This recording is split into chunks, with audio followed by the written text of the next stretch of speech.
A lot of people here in Washington know you from that Georgetown game. How many questions have you gotten about that in this whole pre-draft process? A fairly good amount, but that was good while it lasted. It was good for our school, good for me, but I moved forward since then. Is that the game you point to when you're talking to NBA people? I mean, I have to, just for the simple fact, me coming from the MAC conference, we played a couple high majors, but I wasn't really myself at that time, so, I have to point to that and then point that, I played at IU, started there for 2 years too, so, that's what I try to hang my hat on. Exactly. With everything that happened over your 4 years with Samson and going to a different school, did you think you'd still be here in a pre-draft process? Yeah, I never stopped believing and stuff, and I kind of thrive off that stuff. Never let it put me down and stuff. You just gotta be tough mentally, and that's one of my top aspects. Your decision to leave early, you had 1 year remaining. Can you talk about that?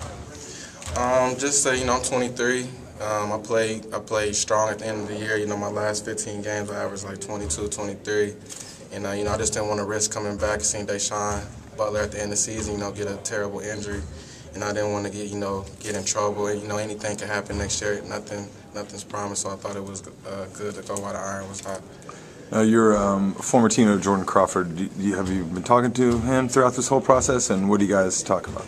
Oh yeah, me and Jordan talk every day, and it's just a grind. If he's been through a workout that I haven't been through yet, he kind of trying to tell me what's expected of me and stuff, but we just both pulling for each other. We pulled for each other during college. We pulling for each other now. It's one of my best friends. Yeah. So can you talk a little bit about his game and his pro potential and prospects?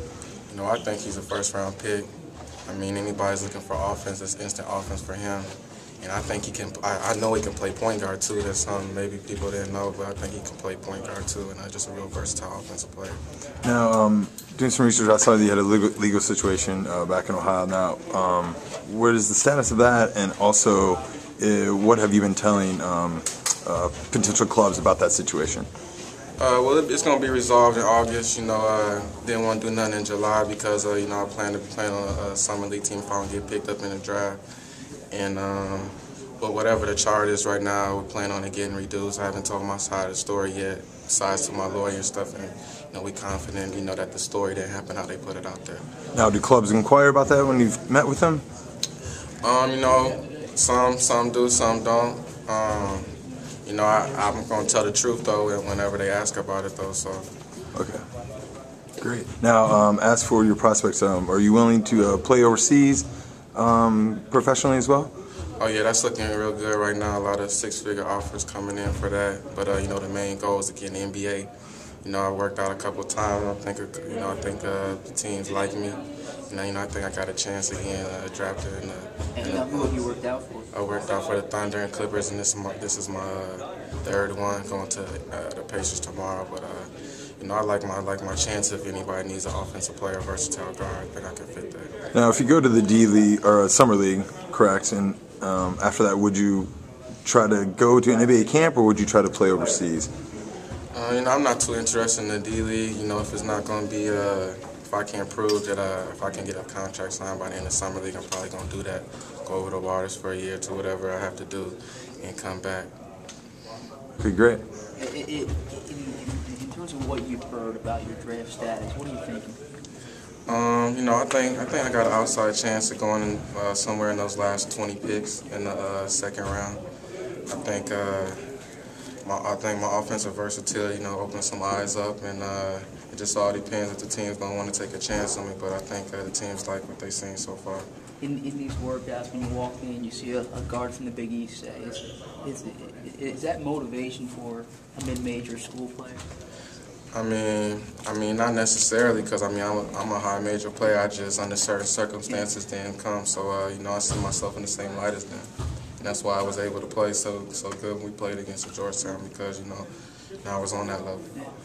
What type of feedback are you getting from clubs about your game and kind of what you need to improve on for the next level? They like my offensive game.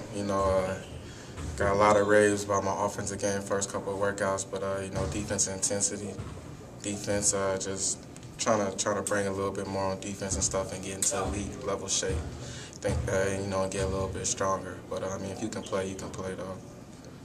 Now, back to the Georgetown game. What's it like to be to DC? Is this your first time here? Have you been here before? Second time. Second time in the city? Yeah, you know, it was nice though. And what's it like to work out in the arena where Georgetown plays? I don't know if you've had any thoughts on that. I mean, it was cool. Like I said, that was a good time. You know, JT3, you know, they helped me out in the recruiting process and stuff. Became good friends with them and stuff. So I got nothing but respect for Georgetown and their players and stuff. And you know, I was just happy we was able to pull off that win.